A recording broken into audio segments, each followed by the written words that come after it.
Chair. So two issues in my speech. First of all, what is the role of education in the context of social issues, especially in the issue of sexism and patriarchy? And second of all, how do we transform patriarchal society? And why do we think that education has a critical role in that? Before that, several points of rebuttal. Now, number one, today's affirmative team takes a very, they say nuanced, but what we say is very, very soft stance, because what they say in this particular education, they're only going to teach these children how to maneuver. It won't necessarily be a pressurized education, it won't be like a forced indoctrination of the education. The context of today's debate occurs in a very conservative society, and the target of today's debate are young girls, right? So in that conservative society, it is reasonable to assume, and that school is probably conservative as well. So as a consequence of today's target being a young girl, we can reasonably assume that it is very difficult for any young children in general to distinguish between what is an absolute truth and to balance out like what is being taught in school and what is happening in the reality. So it is very likely, sit down, especially in the context where children perceive their teacher or their parents as an absolute authority, that it is very easy for children to simply completely intake and be indoctrinated by the very idea that today's proposition is trying to propose. But second of all, they said that like by teaching girls how to maneuver in patriarchal society, these girls will be able to protect themselves and evade harm. Now, number one, the problem is like there's no guarantee of that. They haven't really given us an absolute specific example of how evasion of sexism would work every time 100%, right? Like we're more like the realistic assumption is yes, sometimes it may work, but sometimes it may not, and sometimes it can cause rather greater harm. So we don't think that maneuvering is an automatic solution to sexism. But second of all, they talked about how like sit down maneuvering means like calling hotlines and counseling programs. Now, number one, as today's government affirmative set up today's debate, the context is a conservative society. So we think that as a consequence of that, it is very unlikely for a conservative society, a girl to be able to call a hotline, when the society and the community perceive that calling a hotline or calling a counselor, going to a police, if you're a target of, for example, stalking or sexual harassment, that is perceived as being very shameful for that girl to call out against men and being perceived as being rebellious against the patriarchal norm. But second of all, the context is a conservative society, so it is very unlikely for this education to have any meaningful liberal secular value. Sit down. But moreover, what they talked about is how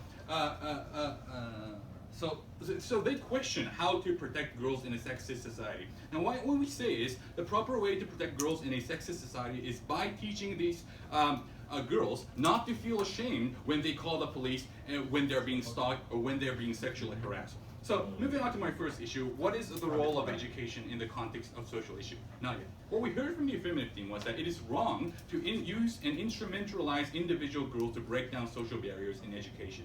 Number one, teaching young girls to push back and fight back when they face with like sexism or like injustices is not an instrumentalization of the girl. Because teaching girls that if you feel threatened of being stalked, then you should not feel shame or guilt of reporting to that police. Like instead of maneuvering around the patriarchal norm and enduring the fear of being stalked and sexually harassed. We think that our policy rather protect the girls. But second of all, teaching children to participate into a greater social improvement is the very purpose of why we have a state-funded education. That is why telling children to speak out against racism, which the U.S. education focused particularly upon, it was extremely important and empowering for young African American children. Sit down. Education is not just about individual benefit in individuals climbing up the societal ladder, but it is also about the collective society and that is exactly why we teach things such as history or civics or ethics or morality or patriotism or nationalism.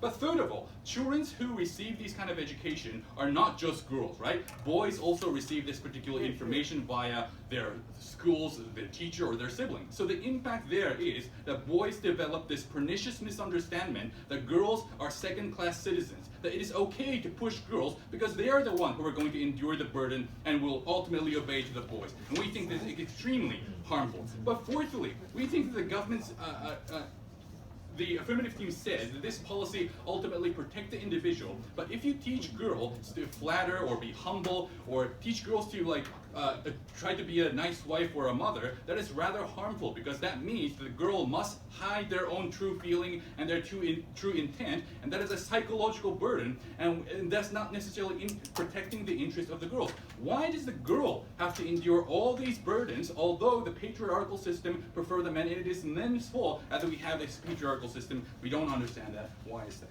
If you think schools are really conservative, there is no fear and feasibility that those schools have incentive to encourage women to fight back against patriarchy. Your stance does not stand in this motion. Maybe not schools, but we believe that like more moderate and liberal parents might do that, more family, more community might do that. That is exactly what happens in the 1960s in the United States when fighting against like racism, ladies and gentlemen. Yes, schools were racist at that moment, but not all schools. Some schools were more liberal, some parents were more moderate, and that is why we achieved a social change. We accept that social change is very difficult to achieve and it takes a long time, but that doesn't necessarily mean it doesn't happen. It's not worth trying. That's exactly what happens with the gay rights movement and racism in the United States. Yes, the problem still exists today, but it has dramatically gone better compared to like 50 or 60 years ago. And that can't happen when you don't have many people participating in that movement. And this policy is harmful because it teaches young girls that you don't have to fight back. You don't have to participate in that movement to success. And the problem with the previous speaker's speech was that he said that by maneuvering, a certain number of minority girls will be successful. For example, doctors, and that's good. Number one, the number of successful girls, can't change the patriarchal norm because they will be seen as an exception, as an outlier of the entire girl population, and won't be impact the greater social norm. But second of all, even if they become a role model, it is extremely difficult for other girls to follow it because you're maneuvering. The very definition of a maneuvering is that you act in a certain way by hiding your true intent. How can you impact and influence other girls when you're hiding your true intent, not just against men, but also against other girls? As a consequence of that, even if you have small number of role model successful girls or successful women, that won't resonate to the entire society, and we won't be able to change the patriarchal norm. We accept that patriarchy is hard and difficult to change, but that doesn't necessarily mean that we should and we can try, and that is why we are very happy to oppose.